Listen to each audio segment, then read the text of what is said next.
les avocats ont réponse à tout. Une de mes grandes fiertés, c'est d'avoir été et d'être l'avocat du fils de Samuel Paty. Il dénonce des caricatures Charlie Hebdo et il défend la femme de Samuel Paty. Oui. Et pour moi, c'est la même logique. Pourquoi ? Il y a à la fois une espèce de fascination chez certaines femmes dans les dîners mondains. Ah, vous avez défendu Madame Claude. Ce qui était intéressant, c'est la défense de Morandini, qui montre qu'il était dans l'esquive et qu'il n'assumait pas les faits qui lui étaient reprochés.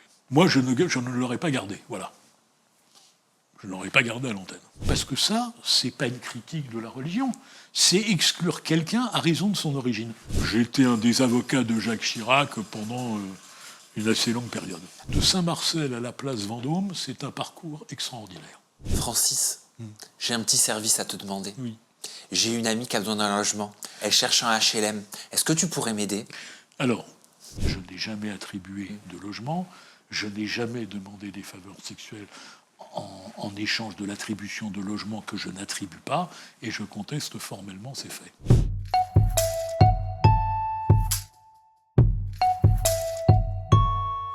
Bonjour Francis Spinner. Bonjour. Est-ce que je suis en train de dire bonjour au futur maire de Paris ? Non. Ah bon ? J'aurais souhaité être candidat à la mairie de Paris. Il se trouve que j'appartiens à un mouvement Les Républicains qui a fait un autre choix, qui a décidé d'investir Madame Dati. Ta meilleure amie ? Non, je pense que la politique, c'est une aventure collective et que donc, à partir du moment où on s'inscrit dans un mouvement, on en respecte les règles. On ne peut pas dire, quand elles vous sont défavorables, qu'on ne les respecte plus. Et est-ce qu'il n'y a pas un petit mais ? Il n'y a pas de mais je pense que pour gagner, Madame Dati devra rassembler. Eh ben on va le voir, ça dans quelques instants. Francis Spinner, merci d'être à mes côtés en interview chez Zira. Tu es avocat, connu pour avoir défendu alors aussi bien des personnalités impliquées dans des affaires politico-financières que de nombreuses victimes du terrorisme. Tu as été conseiller de notre président de la République, Jacques Chirac, pendant plus de 7 ans, maire du 16e arrondissement de Paris. Aujourd'hui, tu es sénateur et comme tu l'as si bien dit, tu es membre du parti Les Républicains. Je te propose dans un premier temps, Francis, de parler de ta carrière d'avocat, près de 50 ans de carrière. D'où est-ce qu'elle est née, cette vocation pour le droit ? Par hasard. Au départ, je voulais faire Saint-Cyr. Et ma mère n'a pas souhaité. À l'époque, la majorité était à 21 ans. Et elle m'a dit, tu attendras d'être majeur pour faire Saint-Cyr. Et je me suis inscrit à la faculté de droit en me disant que le droit, ça menait toujours à quelque chose. Et j'ai découvert le droit et j'ai aimé le droit. J'ai eu la passion du droit. Et puis, en allant au palais de justice, j'ai vu 2-3 avocats, dont un qui était le bâtonnier Raymond Philippi d'Aix-en-Provence. Et j'ai trouvé ça extraordinaire d'être celui qui, finalement, comme dit Victor Hugo, s'il n'en reste qu'un, je serai celui-là, c'est-à-dire celui qui, à côté de celui que tout accable, se lève pour dire il y a encore toujours de l'humanité. Et est-ce qu'il y a un élément déclencheur dans ta carrière qui fait que tu te spécialises dans les affaires politico-financières et celles en faveur des victimes du terrorisme ? Alors, ce qui s'est passé, c'est qu'évidemment, j'ai connu l'affaire de l'attentat de la rue Marbeuf, que j'ai compris que le terrorisme était quelque chose qui allait s'installer de manière durable dans le monde, auquel la France avait relativement échappé par rapport à ce qui se passait en Italie, avec les Brigades Rouges, l'enlèvement d'Aldo Moro, aux États-Unis, en Allemagne surtout avec la bande Abadère. Et la France a eu action directe, mais qui a eu un terrorisme de portée limitée par rapport à l'Allemagne et à l'Italie. Et puis ensuite, il y a eu le terrorisme islamique qui a pris le relais. Et j'ai toujours pensé que c'était un venin inoculé à la démocratie. Mais pourquoi te mettre du côté des victimes du terrorisme ? Pourquoi pas te mettre du côté des terroristes ? Il y a plein d'avocats pénalistes qui adorent ça. Je leur laisse volontiers cette clientèle. Je pense qu'à un moment donné, bien sûr, celui qui défend l'assassin n'est pas partisan de l'assassinat. Celui qui défend un terrorisme ne fait pas l'apologie du terrorisme. Celui qui défend beaucoup de terroristes, c'est autre chose. Moi, je pense que c'est un combat pour la République. Parce que le terrorisme menace la République. Être avocat, c'est une question d'équilibre aussi dans le choix de ses affaires ? Quand on a la chance de pouvoir choisir ses affaires, c'est quand même extraordinaire. Moi, une de mes grandes fiertés, c'est d'avoir été et d'être l'avocat du fils de Samuel Paty. D'avoir été aux côtés de la famille du père Hamel, d'avoir connu Françoise Rudetsky. Parce que je pense que le terrorisme, c'est la négation de la part d'humanité qui est en nous. Et donc, à partir de ce moment-là, face au terrorisme, on a tendance à se replier sur nous-mêmes. Les Américains sont allés jusqu'à faire Guantanamo. Et finalement, nous perdons notre âme et les terroristes veulent que nous leur ressemblions pour dire « Regardez, finalement, vous êtes comme nous ». Et donc, garder cette défense de l'état de droit par rapport au terrorisme, ça m'apparaît important. Qu'est-ce que tu souhaites répondre, Francis, à tous ceux qui sont présents sur les réseaux sociaux et dans notre société, de façon générale, et qui pensent qu'un criminel ne devrait pas avoir de défense ? Je leur dis que c'est un raisonnement qui est à courte vue, qu'ils seraient bien contents le jour où on viendrait leur demander des comptes d'avoir un avocat. L'erreur judiciaire, ça existe. Et puis, encore une fois, l'état de droit, c'est la preuve que nous ne ressemblons pas à ceux que nous combattons. Sinon, c'est le règne de la violence et de la force. Et le règne de la violence et de la force, c'est précisément l'essence même du terrorisme. En 50 ans de carrière, presque, Francis, c'est quoi l'affaire que tu as préféré défendre, plaider ? Alors, ayant été gâté, ça m'est difficile, parce qu'il y en a beaucoup. Par exemple, j'ai défendu Michel Tabachnik, le chef d'orchestre dans l'affaire du Temple solaire, que tout le monde accablait. Il a été relaxé par le tribunal et par la cour, et c'était bien la preuve de la nécessité d'avoir un avocat parce qu'il avait été condamné par l'opinion et par les médias avant. Et donc là, il y avait une fierté d'avoir obtenu un résultat et d'avoir montré à quoi servait un avocat. Après, il y a des affaires qui, évidemment, vous ébranlent. Quand j'ai prêté serment, la peine de mort existait. Et elle a été heureusement abolie. Mais, paradoxe de la vie, j'ai eu un client condamné à mort après l'abolition de la peine de mort en France, lorsque j'ai défendu l'ex-empereur de Centrafrique, Bokassa, devant la cour d'assises de Bangui. Et quand la cour revient et vous dit que l'homme que vous avez défendu est condamné à mort, là, on se pose la question de l'utilité. Est-ce qu'on a été utile ? Est-ce qu'on fait un métier utile ? Alors heureusement, il a été gracié, peut-être en partie d'ailleurs parce que avec François Gibault, on avait obtenu un certain nombre d'acquittements. Mais là, on se dit, voilà, je suis arrivé au bout de l'exercice où on voit que finalement, bien, je ne dis pas qu'on n'a servi à rien, mais voilà. Tu as défendu aussi la fameuse Madame Claude, ça tout le monde t'en parle. J'ai défendu Madame Claude, oui. Ça te poursuivra ? Alors, ça me poursuit, mais d'une manière toujours étonnante. Pourquoi ? Parce qu'il y a à la fois une espèce de fascination chez certaines femmes dans les dîners mondains. Ah, vous avez défendu Madame Claude. C'est un peu... vous savez, le film avec Catherine Deneuve, Belle de jour. Alors, ce n'est plus de la prostitution, c'est une espèce de fantasme. Et puis, évidemment, chez un certain nombre d'hommes, puisque Madame Claude était sujet de fantasme. Et donc, c'est assez amusant de voir les réactions. Quelle est l'affaire dont tu n'étais pas en charge, mais que tu aurais aimé t'en occuper ? Jésus. Défendre Jésus. Comment tu l'aurais défendu, Jésus ? Alors, d'abord, Jésus a été condamné par les Romains, puisque la croix est une peine romaine, et en Judée, le jus gladi, le droit de mise à mort, appartenait aux Romains. Et en réalité, on en revient à ce que dit Jésus, qui est un des précurseurs de la laïcité. Quand il dit il faut rendre à César ce qui appartient à César et à Dieu ce qui appartient à Dieu, c'est finalement montrer la différence entre le temporel et le spirituel. Or, il était accusé de rébellion. Et donc montrer qu'en réalité, sa démarche était une démarche spirituelle et non pas temporelle. Alors, dans l'une de tes affaires, tu as été amené à défendre une association, une victime de l'animateur Jean-Marc Morandini. Oui. L'affaire, elle portait sur des accusations de corruption de mineurs aggravées. Oui. Qu'est-ce que tu attendais concrètement de ce procès contre Jean-Marc Morandini ? Concrètement, j'attendais qu'il soit condamné, ce qui a été fait par le tribunal, ce qui a été fait par la Cour d'appel, et nous verrons ce qu'en dira la Cour de cassation. Parce qu'il s'est pourvu en cassation. Mais quelles ont été les plus grandes difficultés auxquelles tu as fait face pendant ce procès, ou complexité ?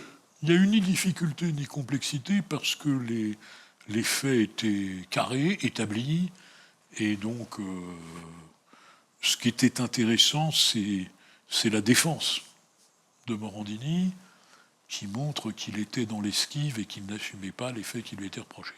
Qu'est-ce que tu penses de la peine qu'il a eue ? Je pense que c'est une peine juste par rapport à la nature des faits. Voilà, donc je rappelle le 21 mars 2025, la Cour d'appel de Paris a confirmé sa condamnation pour corruption de mineurs à 2 ans de prison avec sursis, 20 000 euros d'amende, interdiction d'exercer une profession en contact avec des mineurs, inscription au FIGE, donc c'est le fichier judiciaire automatisé des auteurs d'infractions sexuelles ou violentes. C'est une bonne décision. Et il s'est pourvu en cassation, bien sûr, on l'a dit. C'est une décision équilibrée. Il bénéficie de la présomption d'innocence encore ? La présomption d'innocence, c'est de l'interdiction de présenter quelqu'un comme coupable des faits avant qu'il ait été jugé et condamné définitivement. Mais il n'en demeure pas moins vrai qu'il a été déjà condamné 2 fois par les juges du fond et que la Cour de cassation, elle, examine le droit. Et qu'est-ce que tu penses du fait qu'il soit toujours à l'antenne sur une chaîne comme CNews ? Alors, je connais bien Vincent Bolloré, qui est un de mes administrés, qui est un industriel de talent. Ça veut dire quoi, un de mes administrés ? Il habite le 16e arrondissement. Ah, d'accord. Et c'est quelqu'un qui a eu une réussite formidable professionnelle. J'ai eu l'occasion de lui en parler. Il m'a dit qu'il croyait à la présomption d'innocence jusqu'au bout, donc acte. C'est son problème. Quand vous êtes directeur ou patron d'un groupe de presse, même s'il est en retrait, même s'il en est l'animateur spirituel, c'est à vous de voir si ça impacte ou pas la crédibilité de l'information que vous donnez lorsque vous continuez à employer Morandini. Est-ce que toi, selon toi, ça impacte la crédibilité de l'information de continuer à employer Morandini sur CNews, bien que Bolloré soit ton ami ?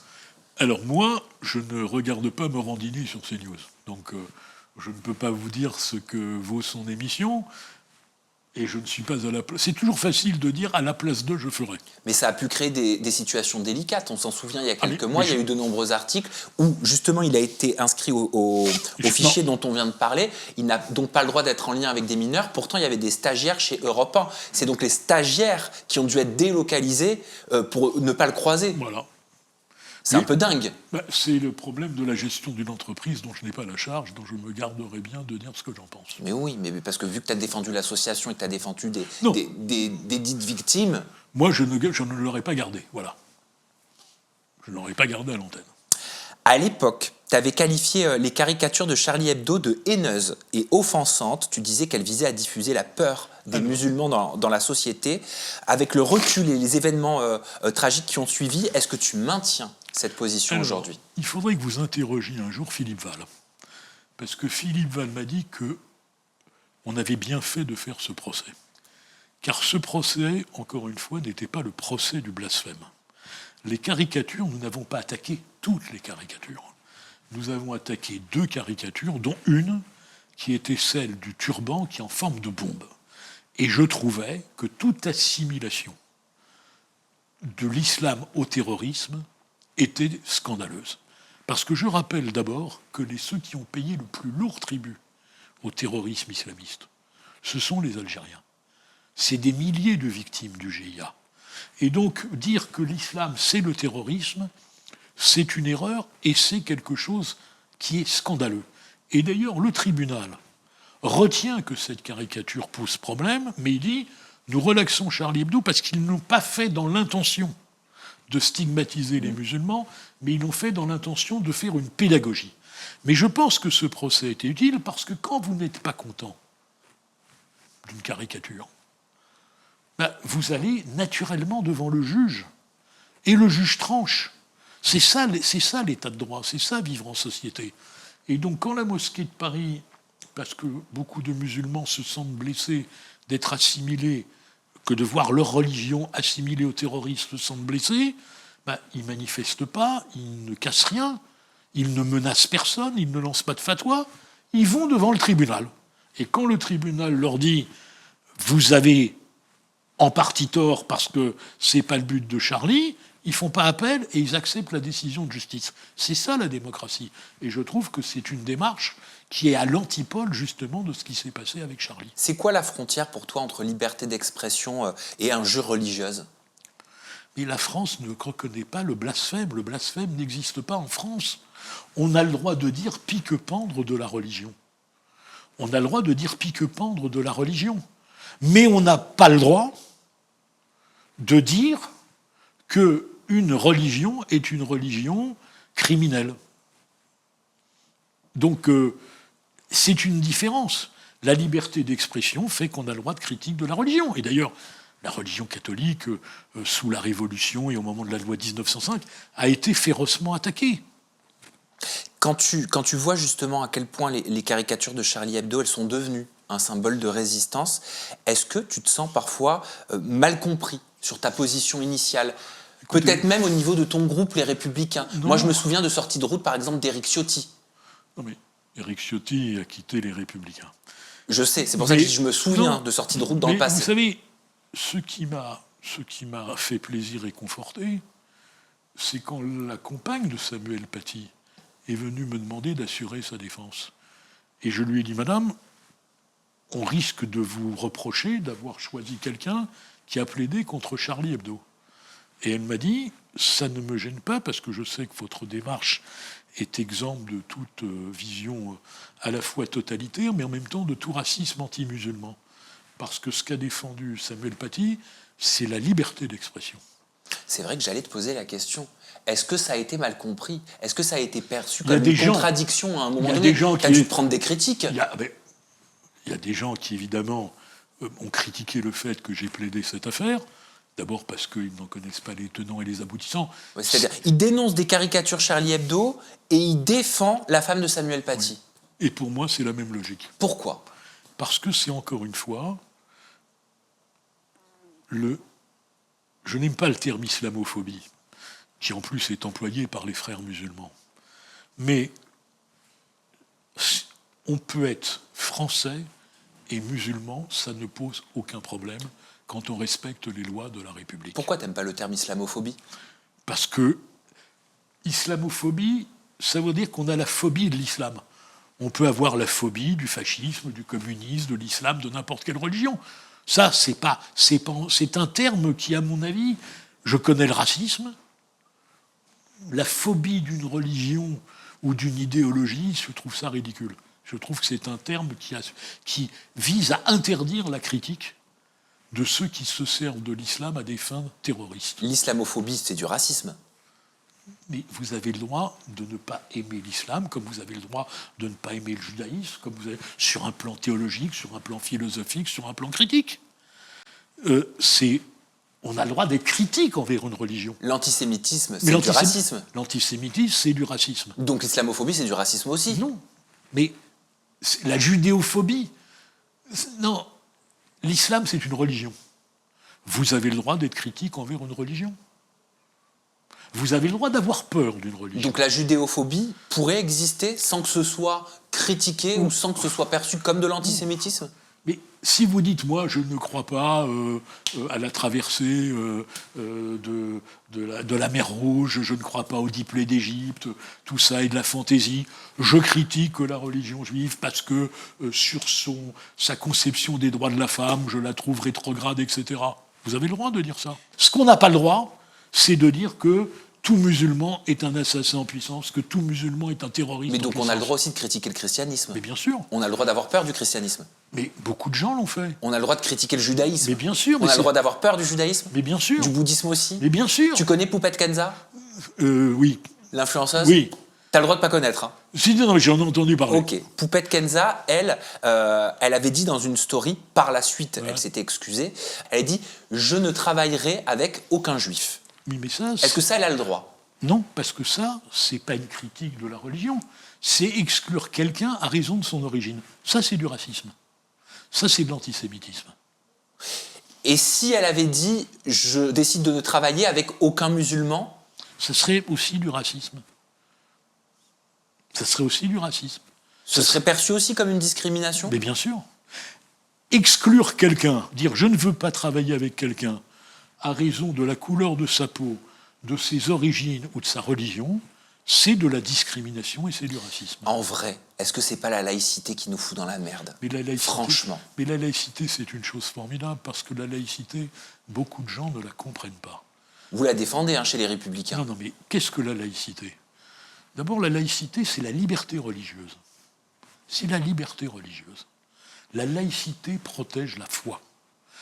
En France, vous avez le droit d'avoir les opinions religieuses que vous voulez. Si vous regardez une carte du monde, il n'y a pas tellement de pays où vous êtes libre de pouvoir choisir la religion que vous voulez. Ou de ne pas avoir de religion d'ailleurs. Ou de changer de religion. C'est ça la laïcité. C'est la protection de la liberté de conscience et de la foi. Est-ce que c'est pas plutôt un mensonge d'État? Non. Et deuxièmement, comme je le dis toujours, parce que cette phrase, c'est ce qui résume le mieux la laïcité, la loi protège la foi, mais la foi ne fait pas la loi. Voilà. Et tout est dit en ces deux phrases sur la laïcité. Et la laïcité, c'est ce qui nous permet de vivre ensemble. Personne ne va vous imposer votre religion, ou votre absence de religion, ou le fait que vous puissiez changer de religion. C'est la laïcité, et croyez-moi, il n'y a pas beaucoup de pays où vous pouvez le faire. Voilà. Vous pouvez prier en France qui vous voulez, ou vous pouvez ne pas prier. Mais quelle que soit votre foi, vous ne pouvez pas imposer aux autres, dans leur vie, ce que votre foi peut vous imposer. Est-ce que c'est pas quelque part ce qui fait ton ami Vincent Bolloré sur sa chaîne CNews, en mettant en avant par exemple des documentaires anti-avortement? Mais que des gens qui aient la foi et des convictions religieuses s'opposent au nom de la foi à certains actes, comme l'interruption volontaire de grossesse. C'est leur opinion. Mais ça ne peut pas être l'opinion de la République si ça n'est pas l'opinion de la République. En tant que parlementaire, j'ai voté l'inscription dans la Constitution de la liberté pour les femmes d'avoir droit à l'interruption volontaire de grossesse.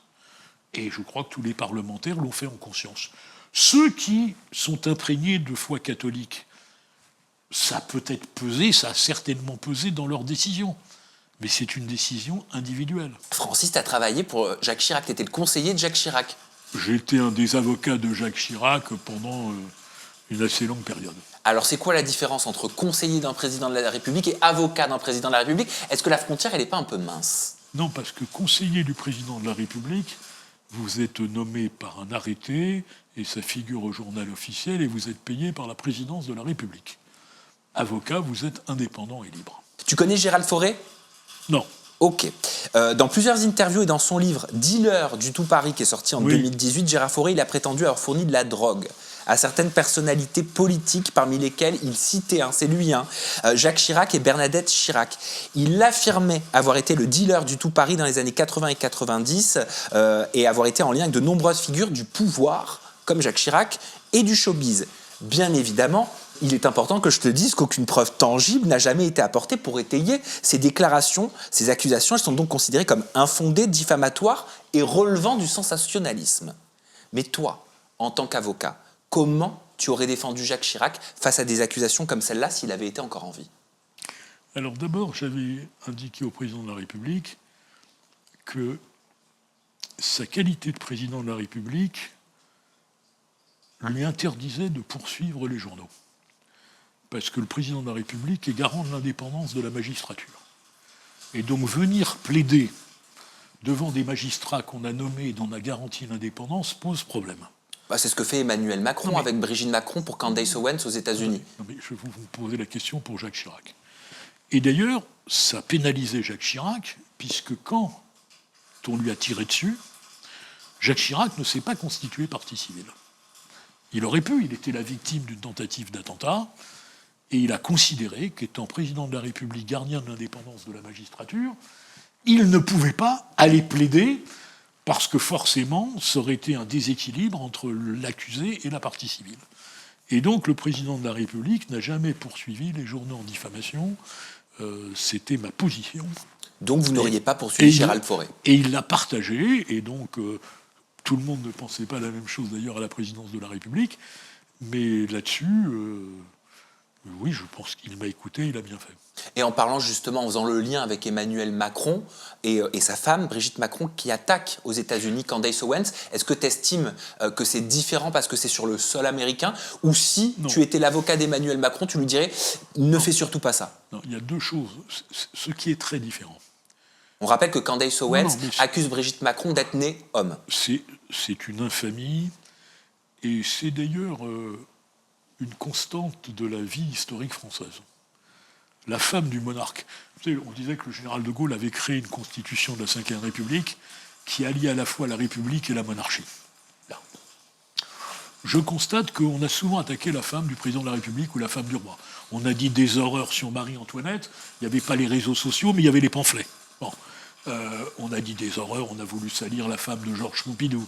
Donc, s'en prendre à la femme du président ou du roi, c'est une constante de la vie politique française et de l'histoire de France qui n'honore pas forcément notre pays.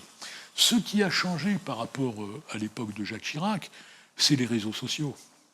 C'est les réseaux sociaux, parce que là, ça tourne au harcèlement, avec une puissance qu'on ne connaissait pas il y a 20 ans. Et donc, je pense que la situation est très différente. Deuxièmement, c'est vraiment attaquer quelqu'un dans son intimité, et c'est assez répugnant. Donc, je peux comprendre la révolte, et d'ailleurs, si Brigitte Macron poursuit, elle est la femme du président de la République, ce qui constitutionnellement n'existe pas. Donc elle peut être beaucoup plus libre que ne l'est le président de la République. Après, je pense que le vrai sujet aujourd'hui, c'est de s'attaquer à ce cyberharcèlement, qui pose un vrai sujet. Et quand il y a eu la loi sur la presse, on a fait la loi de 1880, qui est une assez belle loi, qui est un assez bon équilibre entre la liberté d'expression et la responsabilité, même si les jurisprudences font la part belle beaucoup à la liberté d'expression et moins à l'honneur des personnes. Et je pense qu'il faudra réfléchir à faire une loi qui empêche finalement cette espèce de bouche d'égout qui se déverse avec un minimum de contrôle. Pourquoi je suis attaché à la justice ? Parce que je pense que dans une société civilisée, on en revient à l'affaire des caricatures, lorsque nous avons des conflits. Et les sources de conflits dans la société sont multiples, nombreuses, dans le domaine du travail, dans le domaine du logement, dans tous les domaines, même de l'intimité, dans le domaine familial, on est en conflit. Et le seul moyen civilisé de les résoudre, c'est la justice. Et la justice est débordée de demandes. Et malheureusement, même si les budgets ont augmenté ces dernières années, la justice est le parent pauvre des institutions de la République. Or, le cyberharcèlement, ça fait exploser la demande de justice. Et donc, il faudra réfléchir à faire une loi qui permette quand même à ce qu'à un moment donné, il n'y ait pas d'impunité. Que celui qui délire sache qu'il sera rattrapé par la patrouille, sans que ça soit des efforts surhumains, et faire finalement, si... Vous savez, maintenant, tout le monde se dit journaliste. Avant, il fallait une carte de presse, travailler dans un journal. Maintenant, les gens disent « je suis un auto-journaliste, auto-entrepreneur, je prends moi-même mes photos ». Et d'ailleurs, c'est vrai que le Louvre, il y a le type qui vend sa vidéo parce qu'il est là. On est devenu une société de voyeurisme et d'autosurveillance volontaire. Bon. Je pense qu'il faudra faire réfléchir comment on peut faire en sorte de garder la liberté d'expression, mais de faire en sorte que la responsabilité existe. Ça sera un des enjeux, parce que sinon, nous allons arriver, je crois... on a découvert ce qu'était le harcèlement scolaire. On n'en parlait pas avant. On voit qu'il y a des gamins qui se suicident. On voit qu'il y aura des vies qui vont être foutues en l'air, et je pense que c'est un vrai sujet de société sur lequel il faudra réfléchir. Alors, au lieu de dire on interdit, yaka, faucon, etc., mais je pense que ça mérite une réflexion et une loi. Francis, je vais te lire le titre d'un article de journal te concernant, Le Parisien, Oui. et je te laisse réagir. Municipal à Paris, 2 points. Dans l'ombre de Rachida Dati, Francis Spinner fait un pas de plus vers une candidature. Mais parce qu'à l'époque, je souhaitais être candidat à Paris, parce que d'abord, je préside un groupe au Conseil de Paris qui travaille bien, parce que j'ai des projets pour ma ville, et je pensais que j'étais mieux à même de les porter que d'autres dans mon camp. Mais vraisemblablement, ton camp pense que Rachida Dati est plus à même de les porter. Mais mon camp pense que Rachida Dati est plus à même de gagner. Le débat a été tranché par la Commission nationale d'investiture, et donc je ne vais pas commencer par claquer la porte en disant « je boude parce qu'on n'a pas voulu de moi ». Maintenant, il appartient à Rachida de rassembler, et au sein de ce rassemblement, si nous arrivons à avoir une vision commune de Paris, eh bien, je peux y prendre ma part. C'est une macroniste, Rachida Dati, pour toi ? Rachida Dati est une datiste. Tu as dit pourtant que c'était une macroniste. Tu as dit Rachida Dati est aujourd'hui la candidate du macronisme. Oui, mais elle est revenue chez nous. Et nous l'avons réaccueillie. Nous avons pratiqué ce qu'on appelle le pardon des offenses. Quand on est Macron un jour, est-ce qu'on n'est pas Macron toujours? Non, non, non, parce que la Constitution étant ce qu'elle est, le macronisme se terminera dans 2 ans au départ du président de la République. Le macronisme n'est pas une doctrine. Donc, et d'ailleurs, j'observe que les enfants gâtés du macronisme ne sont guère reconnaissants. Tu parles de qui? Gabriel Attal? Je parle de Édouard Philippe et de Gabriel Attal. Ouais. Pourquoi eux précisément? Mais parce que Édouard Philippe était maire du Havre, ce qui était très honorable, mais il est devenu Premier ministre par la volonté de Macron, du président de la République. Et donc, il doit beaucoup, puisque le statut qu'il a acquis à travers son expérience à Matignon, il le doit à Emmanuel Macron. Quant à Gabriel Attal, qui n'était pas grand-chose, et qui n'est pas grand-chose toujours d'ailleurs, il a réussi à devenir Premier ministre, ce qui montre que le président de la République n'est pas toujours lucide dans le choix des gens qu'il nomme. Et finalement, M. Attal, avec une ingratitude, vous savez, il me fait penser, je crois que c'est une pièce de théâtre où on dit je lui ai tout donné, et alors il m'a tout pris. Eh bien, c'est un peu ça, Attal. Il ne l'a pas officialisé, Gabriel Attal, mais on peut penser qu'il va présenter une candidature à la présidence 2027. Écoutez, on est dans un pays libre, et s'il arrive à rassembler le nombre de signatures suffisantes, eh ben, il sera candidat, et on verra quel sera le jugement des Français. Il serait le premier président homo. Franchement, vous voyez, je m'en moque, et le fait de s'en moquer, c'est bien. Pourquoi? Parce que ça prouve que ce n'est pas un sujet. Le jour où vous avez... C'est quand on dit on a nommé une femme, c'est que ça devient déjà, ça prouve que ça pose un problème. Le jour où une femme est nommée et que personne ne dit rien, ça prouve que c'est normal. Le jour où un président de la République, un Premier ministre est homosexuel et que tout le monde s'en fout, ça prouve que c'est pas un problème. Voilà. J'aimerais revenir sur Rachida Dati quelques instants. Elle a été accusée d'avoir pistonné sa sœur pour l'attribution d'un logement social à Paris, dans le 16e arrondissement aussi. Est-ce que ça, faut l'occulter? Mais écoutez, les gens se feront une opinion. Les gens se feront une opinion. Vous savez, les accusations, je suis bien placé pour savoir, je l'ai vécu pour des clients et même pour moi. Je vois bien que souvent la fièvre électorale fait monter et ressurgir des affaires mystérieusement. Qu'est-ce que tu appelles la fièvre électorale? Ben, quand il n'y a pas d'élection, on s'intéresse moins, il y a moins d'affaires. Puis brusquement, quand arrivent les élections, il y a des gens qui instrumentalisent la justice. Il y a des gens qui instrumentalisent la justice. Tu veux dire que ce serait fait exprès? Non, je dis qu'il y a des gens qui instrumentalisent la justice. Moi, je ne connais pas l'histoire des bijoux, je l'ai lu dans les journaux.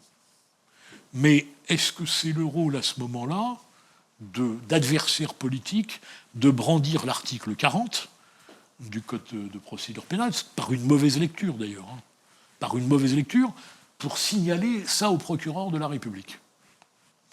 Parce que l'article 40, c'est celui qui, dans l'exercice de ses fonctions, a connaissance d'une infraction. J'ignorais que dans l'exercice des fonctions de conseiller de Paris, c'était la lecture de Libération qui disait qu'il y avait des bijoux qui n'avaient pas été déclarés. Bon. Donc, il faut arrêter. Moi, je pense que le débat public mérite mieux et que les Parisiens méritent mieux qu'une campagne de caniveau. Tu l'aimes bien, Rachida Dati? Rachida, mais aimer bien, ça veut rien dire. Bah si, moi je peux te dire si j'aime bien un influenceur, une influenceuse. Non mais, est-ce que je partirai en vacances avec Rachida Dati? Est-ce que tu vois de la valeur dans sa personnalité politique et dans ce qu'elle propose? Alors, je pense que Rachida Dati, je sais d'où elle vient de Saint-Marcel, en Saône-et-Loire, et que de Saint-Marcel à la place Vendôme, c'est un parcours extraordinaire. Je pense aussi, vous voyez, c'est un des mérites de Nicolas Sarkozy, quand il y avait quelqu'un qui était issu de l'immigration, on le cantonnait au ministère de l'arabe de service, à la ville, à l'intégration. Elle a été le symbole, elle a été garde des Sceaux. Et là-dessus, Nicolas Sarkozy, je crois, avait brisé un plafond de verre. Donc, elle représente quelque chose, et elle a une énergie, elle a une audace particulière. Après, nous n'avons pas forcément la même vision du monde, la même vision de la société et la même vision de la République. Francis, j'ai un petit service à te demander. Oui. J'ai une amie qui a besoin d'un logement. Elle cherche un HLM. Est-ce que tu pourrais m'aider? Alors, j'ai toujours eu comme pratique quand j'étais maire de ne jamais m'occuper des attributions de logement. Et je vais expliquer pourquoi et comment ça marche. D'abord, les maires d'arrondissement n'ont pas de logement à leur disposition. À Paris, ce sont des organismes, je crois qu'il y en a 2, ce sont des dossiers compliqués sur les critères d'attribution, et c'est un nombre de demandes considérable. Et comme je n'ai jamais voulu être accusé de clientélisme, de népotisme ou de favoritisme pour les militants, je n'ai jamais voulu m'occuper de l'attribution du logement. J'ai un adjoint au logement qui s'occupe de ça depuis des années, avant même que je devienne maire, qui travaillait avec mon prédécesseur Claude Goasguen. Je lui fais toute confiance, d'autant plus qu'il est magistrat président du Conseil des prud'hommes, et donc je ne m'occupe pas de l'attribution de logements, et je n'ai pas le pouvoir d'attribuer les logements. Les logements sont attribués par une commission dont je ne fais pas partie, sur présentation de dossiers, et ce n'est pas moi qui les présente ou qui demande qu'on les présente. Voilà. Alors pourquoi je t'ai posé cette question? J'imagine bien. C'est parce que tu es soupçonné d'avoir facilité l'attribution d'un logement social à une jeune femme en échange de faveurs sexuelles. Oui. C'est ce qu'on peut lire. Cette femme, elle est esthéticienne, elle a 26 ans. Elle a témoigné auprès du média Le Monde et elle a affirmé avoir eu des relations intimes avec toi. Il y a des perquisitions qui ont été menées à la mairie du 16e arrondissement, c'est ce qu'il est écrit dans l'article, tu pourras réagir après, à ton domicile et à ton cabinet d'avocat. Des accusations que tu as fermement démenties, tu nies avoir demandé ou reçu des faveurs sexuelles en échange de l'attribution de logements. Oui. Donc, qu'est-ce que tu déments concrètement? D'abord, je n'ai jamais été entendu. Oui. Je n'ai jamais fait l'objet d'une demande d'audition. Il y a une enquête en cours, et quand les juges estimeront utile de m'entendre, je répondrai bien entendu à la convocation, et je ne peux que dire, je n'ai jamais attribué de logement, je n'ai jamais demandé des faveurs sexuelles en échange de l'attribution de logements que je n'attribue pas, et je conteste formellement ces faits. Tu la connais, cette jeune femme? Je l'ai reçue, oui. Parce que ce serait une longue histoire, parce qu'elle elle expliquait qu'elle était victime de viol et de violence, et donc elle a été dirigée vers une adjointe qui ensuite a suivi un processus auquel je suis totalement étranger. Ok. Alors comment est-ce que tu l'as reçue? Comment est-ce que tu as accueilli tout ça quand c'est sorti médiatiquement? Alors comment je l'ai accueilli? Évidemment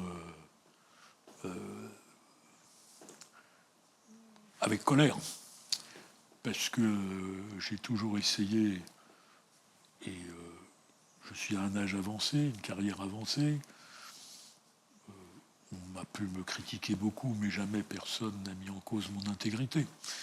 Donc évidemment, il y a un peu un sentiment d'écœurement, mais voilà, ça fait partie de la vie publique. Vous savez, j'ai été l'avocat de Dominique Baudis, donc je sais de quoi la vie publique peut être faite. T'en as vu d'autres avoir des accusations de ce type? Est-ce que tu pensais un jour que tu pourrais en avoir toi? Non, mais finalement, on apprend à tout âge. Vous voyez que cette affaire n'a été reprise médiatiquement très peu, hormis le jour des perquisitions, puisqu'un certain nombre de journalistes sont plutôt réticents et sont prudents sur la gestion de cette affaire. Je crois que vous êtes celui qui en aura parlé le plus. C'est vrai? Oui. T'es sénateur? Hein? Tu es sénateur? Oui. Aussi? Oui. Qu'est-ce que c'est, sénateur? On entend plus beaucoup de députés, alors que sénateur, c'est au-dessus. Hein? Non. Alors, c'est très différent. D'abord, les députés ont le dernier mot dans l'élaboration de la loi. Ils ont le pouvoir de censurer le gouvernement, ce que les sénateurs n'ont pas. Ça, on l'a bien appris ces derniers temps. En revanche, le président de la République peut dissoudre l'Assemblée nationale, il ne peut pas dissoudre le Sénat. Donc le Sénat, c'est le pôle de stabilité dans la République. Ah bah donc vous êtes au-dessus quand même. Non, parce que juridiquement, in fine, c'est l'Assemblée nationale qui a le dernier mot. Mais le Sénat, les sénateurs ont un rapport avec la politique où ils sont moins soucieux de leur image. Il n'y a pas les 4 colonnes, il n'y a pas les petites phrases, les débats sont civilisés, il y a encore un dress code au Sénat. Et puis, je pense que... Balle perdue pour LFI. Et je pense qu'aussi, il y a une volonté de travailler avec un sens du compromis qui n'existe pas toujours à l'Assemblée nationale.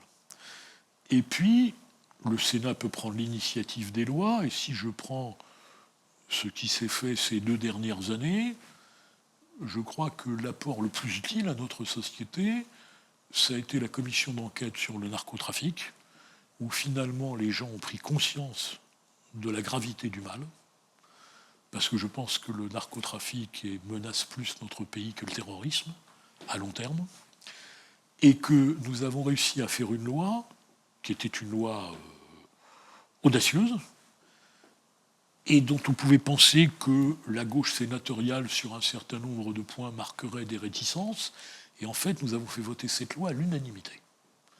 Donc ça prouve que lorsqu'on fait un travail de fond et qu'on essaye d'y apporter des solutions concrètes, on arrive à transcender les clivages politiques, et je pense que ça, c'est le mérite du Sénat. Pour terminer cette interview, Francis, je t'ai prévu une petite série de questions inattendues qui n'ont strictement, a priori, rien à voir avec la politique. Quoique, moi j'y vois des liens de partout à peur. Non, pas du tout. Non, c'est vrai. On va commencer avec une première vidéo que je vais te montrer et je te pose ma question juste après.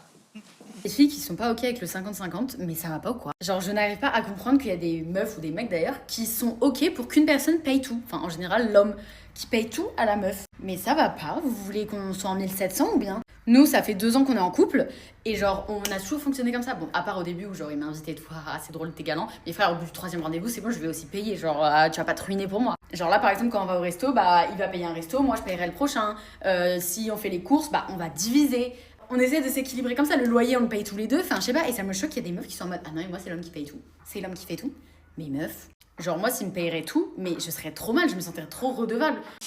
Donc c'est une influenceuse qui s'appelle Juste Zoé et qui parle du 50-50 dans le couple, un débat que beaucoup d'utilisateurs des réseaux sociaux ont. Faut-il faire 50-50 dans le couple? Alors, écoutez, moi, je n'ai jamais eu... Avec ma femme, nous ne parlons pas argent. Et donc, c'est pas un sujet. Et je pense que quand dans un couple, l'argent est un sujet et que chacun se transforme en comptable, c'est pas toujours une bonne chose. Je vais te montrer un extrait vidéo, c'est un influenceur qui a été reçu d'ailleurs en commission d'enquête très récemment, qui s'appelle Adrien Laurent, qui parle de ses salaires qui peut se faire sur les plateformes intimes. Regarde. Tu gagnes plus de 100 000 par mois?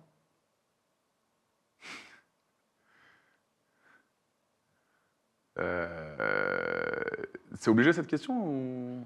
Ah non, t'es libre de répondre. Je suis libre de la poser, t'es libre de Je peux faire des répondre. mois à plus de 100 000 euros, ouais. Est-ce que tu as entendu parler des plateformes intimes? Non. Alors c'est un véritable phénomène qui bouscule les réseaux sociaux, qui est même inquiétant, parce qu'il y a de plus en plus de jeunes qui se mettent sur les plateformes intimes pour gagner de l'argent. Voilà, c'est le fait de vendre des photos à caractère sexuel en échange d'argent, tout simplement. Est-ce qu'il faut encadrer, selon toi, les plateformes intimes? Est-ce qu'il faut légiférer? Non, mais il y a déjà des lois qui existent. La question, c'est de savoir si ceux qui se livrent à ça sont mineurs ou pas, parce que sinon, ça pourrait être le délit de corruption de mineurs, en incitant des gamins à se livrer à des exhibitions moyennant argent. Donc il y a quand même un certain nombre de textes déjà qui existent. Après se pose la question aussi de la banalisation de se lancer aujourd'hui dans notre société sur les plateformes intimes. Oui, mais encore une fois, c'est aujourd'hui le monde des selfies, le monde des stories, où les gens se mettent en scène. Avec beaucoup de dangers d'ailleurs, parce que d'abord, à un moment donné, un certain nombre de gens vont chercher du travail. Et les futurs employeurs s'intéresseront à l'identité numérique. Et ils verront un certain nombre de choses où ils vont se dire, est-ce que je vais confier des responsabilités à quelqu'un qui a fait ci, qui a fait ça? Donc il faut que les gens comprennent qu'on ne se met pas en scène impunément. Et enfin, dernière vidéo, elle est toujours en lien avec les plateformes intimes, toujours dans cette optique que tu comprennes ce qui se passe, ce phénomène auquel on assiste tous sur les réseaux sociaux traditionnels aujourd'hui, parce que les réseaux sociaux traditionnels servent de plateforme publicitaire, quelque part, pour ces plateformes intimes derrière. Et j'avais reçu une influenceuse qui s'appelle Yamina et qui m'en parlait. Je te pose ma question juste après. Tu sais, ils demandent tout, hein, ils vont pas se gêner. Hein. Non, mais après, je les refuse, mais s'il y a bonne somme d'argent, je suis toujours prête à accepter. Si ta fille, un jour, elle te dit « Papa, je veux me lancer sur les plateformes intimes », comment, en tant que parent, tu l'accompagnes? Alors, Ma fille a passé, enfin, elle a 23 ans et je n'imagine pas un seul instant qu'elle puisse le faire, puisqu'elle a reçu une éducation et des valeurs qui fait qu'elle ne le ferait pas. Mais je dirais à ces gamines que, voilà, ce passage, il va rester. Elle aura des enfants. Ses enfants risquent de la juger. Elle va vouloir peut-être fonder une famille. Ça veut dire que c'est des choses qui restent. Et que donc, quand on fait quelque chose, il faut bien réfléchir en disant, est-ce que dans 5 ans, dans 10 ans, je l'assumerai ? Et si on dit dans 5 ans ou dans 10 ans, je ne l'assumerai pas, ou moi-même, je n'aimerais pas que ma fille, ma cousine, etc., il ne faut pas le faire. Voilà. Donc il faut comprendre que on a une responsabilité de ce qu'on fait. Et la culture de la responsabilité, elle a disparu. On est dans l'instantané. Et donc, on a le sentiment que les gens n'ont pas de mémoire.